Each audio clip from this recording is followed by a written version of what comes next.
Ғұсман Абдуллин атындағы жалпы орта білім беретін мектебінің 5-ші сынып оқушылары жетілік ертегісін ұсынады.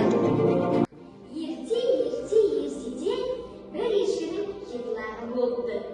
Екеуі қоңыр, ал қалғандары әп-әп ләңгі.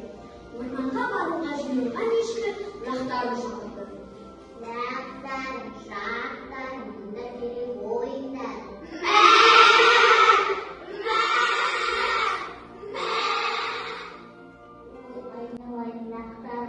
Мен қазір орманға сүт алуға барамын.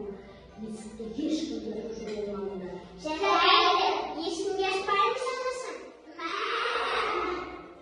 Мен өзім келгенде лақтар, мен аналарым сүт әкелдім деп айтамын.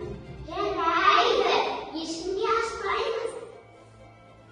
Сөйтіп ешкі орманға сүт алып келуге кетеді.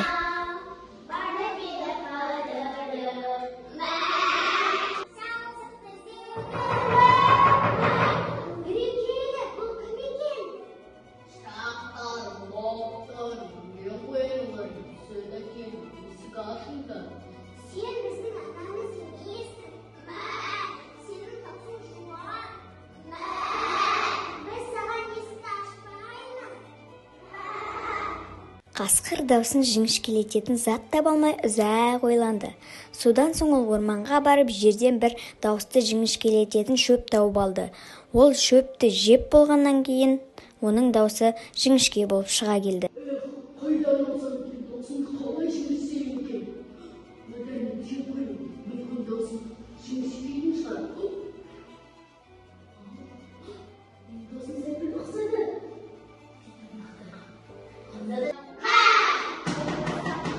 Тағы біреу келді, дауысын анамыз өстіп көрейік.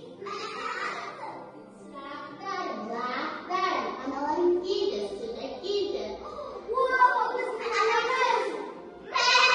Анасы, есікті сақтады.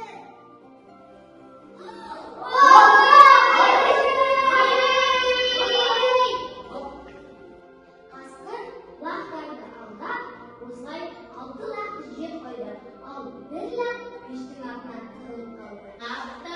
Лақтар, аналарың келді, сүт әкелді. Анашым, менің бауырымды тасталдың, жеп кетті. Жүр кетті, қасқырды орнынан іздеп көрейін. Қасқыр көгалда шалқасынан түсіп ұйықтап жатыр екен. Ұйықтап жатырған қасқырдың қасына ешкі келіп, мүйізімен қарнын жарып жіберіп, лақтарын құтқарып алды. Барлығы да аман-есен. Ешкі лақтарымен табысып, қуаныштарында шек болмады.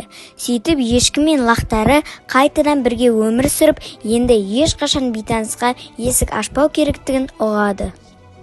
Ертегінің рөлін сомдаған авторы мен Алтай Жаңғыр, ал қасқыр мен ешкінің рөлін сомдаған Зейнетолла Мадина, ал лақтарын сомдаған Салық Сүлеймен, Жүсіп Аяулым, Халиулла Жайнагүл.